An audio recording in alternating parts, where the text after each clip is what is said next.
Okay, welcome to your odds and evens problem solving lesson. This lesson is going to be all about solving real life problems using odd and even numbers. In this lesson, I'm going to give you 3 real life problems that you need to try and solve. So I just want you to work your way through the problems. You might have to stop and pause the video every now and then to try and figure something out, but that's okay, we'll just work our way through the video.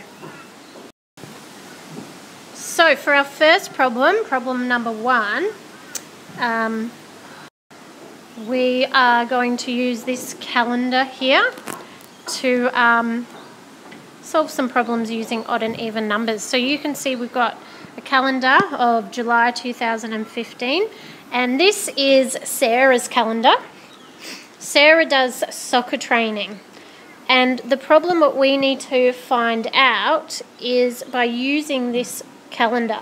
So for example, the problem might be, does Sarah do soccer training on more odd days, or does she do soccer training on even days more?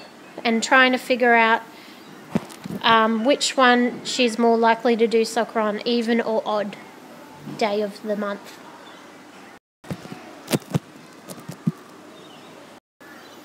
So to figure that out, I would first maybe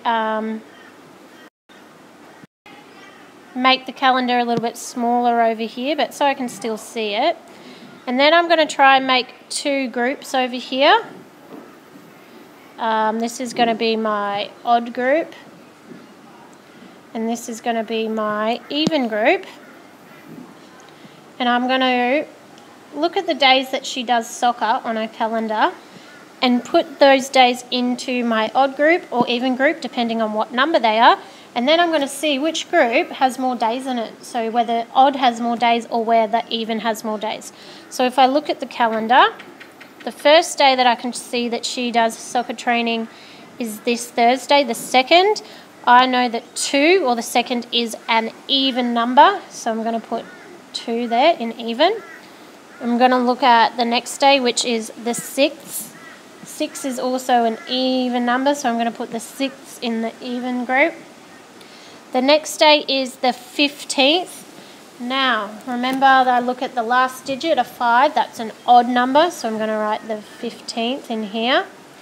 The next one, 18th, an even number, so I'll put in the even group. Next one, the 19th, odd, I'll put in the odd group. And the last soccer training that she does in July is on the 30th, and that is an even number, so 30 will go in this group. And now I have a look. I see that she does soccer training on 1, 2 odd days, so 2 for odd. And on even days she did the 2nd, the 6th, the 18th and the 30th, so 4 days. So Sarah is more likely to do soccer training on an even day of the month of July, because she had 4 days here, and odd she only had 2. That's an example of how we might solve the first problem. Now I'm going to give you one that you can solve yourself. Okay, so here I have given you a new calendar. This is the month of August, the month after July. And we are going to use this calendar now to solve a problem. This is Joe's calendar, so not Sarah's calendar anymore. This is Joe, her friend's calendar. And he has a pretty busy month in August. And we're going to use this information down the bottom to see what Joe does in August. In August, Joe has swimming training every Sunday. So that's all of these dates. He does soccer training every Tuesday, which is all of these days here. And Joe has also organised to play tennis with his friend Charlie on the 6th, the 8th and the 24th and the 31st of August. So that's these ones here. The 6th, the 8th, the 24th, and the 31st, he's playing tennis with his friend Charlie. So he's got a pretty big and busy month ahead. I want you to see if you can solve some of these problems coming up about Joe's August month. Okay, so using the information that I just gave you from the calendar before for Joe's August, I want you to answer these questions. How many even days does Joe do swimming? So you're going to have to look at the calendar and what days he does swimming and figure out how many even days he does it. How many odd days does Joe do soccer? So again, you're going to have to go back to the calendar, work out the days he does soccer and figure out how many of them are odd. And then, is Joe busier on even numbered days or odd numbered days in August? So you're going to have to look at all of the things he does in August, so tennis, soccer and swimming, and see if he does more things on an even day or more things on an odd day, and whether he's busier on an even or odd numbered day. All right, you can stop the video now and try to figure out these 3 questions, 1, 2 and 3. If you need to get a piece of paper and a pencil to help you try and figure out these questions, you can. And then when you think you've got the answer to all 3, you can make an Edgy Creations video to explain your answers to me. Don't forget that when you finish that one, you've still got problem 2 and problem 3 to give a go as well. Alright, here we are up to problem 2, and this problem requires us to use odd and even numbers to solve some house number problems that we might have in any street that we might live in. You can see that this picture shows a street. It shows all the odd numbers on one side, 1, 3, 5, 7, 9 numbered houses, and all the even numbered houses on the other side, 0, 2, 4, 6 and 8. That's how most of our streets work, and we need to know this information to try and figure out our problem. Okay, so here is your problem number 2. Here in problem number 2, you have a street, and you can see there's the road in the middle, and here's all our houses on this side and this side of the road. And this street is called Stella Street, which is a nice little street. And we can only see 10 houses on the screen, but Stella Street actually keeps going a little bit further down that way, and it actually keeps going a little bit further down that way. So we can't see the whole street. We can just see that 10 houses at the moment on our screen. And what happened to Stella Street is that the other night there was a massive storm, and in all the wind and all the rain and all the craziness, all these houses in this little section of Stella Street lost their numbers off their letterboxes and off their front doors.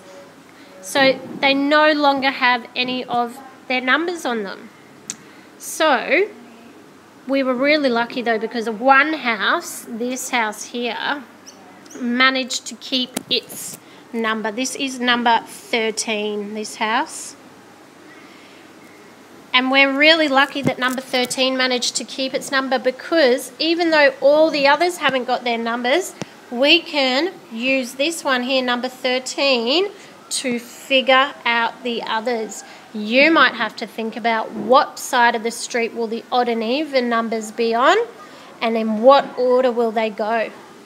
You can stop the video now and try and figure out what each of these houses' numbers are.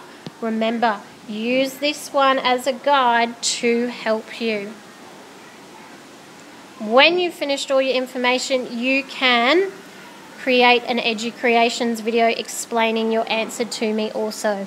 Don't forget that you have problem 3 coming up still as well. Good luck! Hi guys, welcome back. I hope you figured out that problem number 2 with the odd and even houses. Let's get going with our last problem. This is problem number 3 and our last one. So this one is all about jelly beans. Yum, yum, yum. So I have 2 kids here. This is Stacy and this is Steve, and they're brother and sister.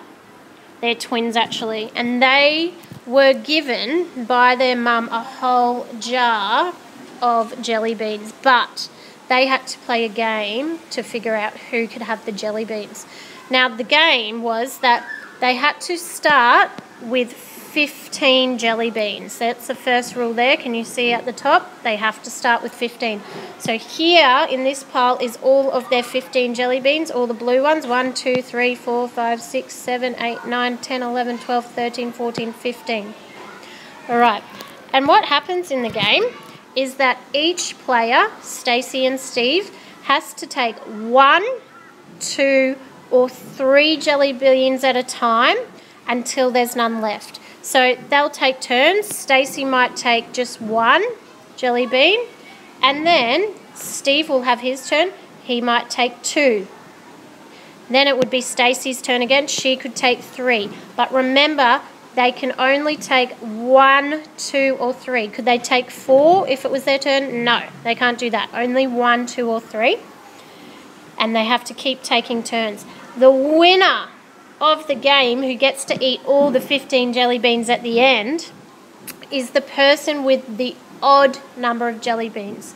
The winner is the person with an odd number of jelly beans.